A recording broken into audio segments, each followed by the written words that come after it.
microwave. Hindi na makapaghintay guys. Wala nang microwave. Titikman na agad yan. Look, oh, ang taba-taba niya guys, oh.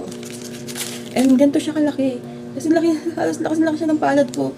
At super chunky niya talaga. Look. Yan. Super taba. Oh. And this is it.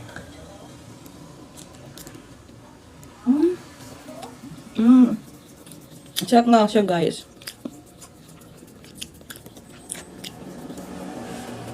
Kaya pala talaga, ang dami nagre-review nito ah.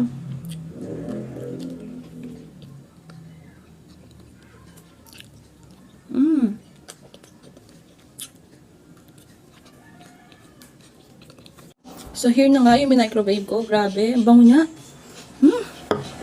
May nuts. May mga nuts siya sa ibabaw. Ala, look, oh.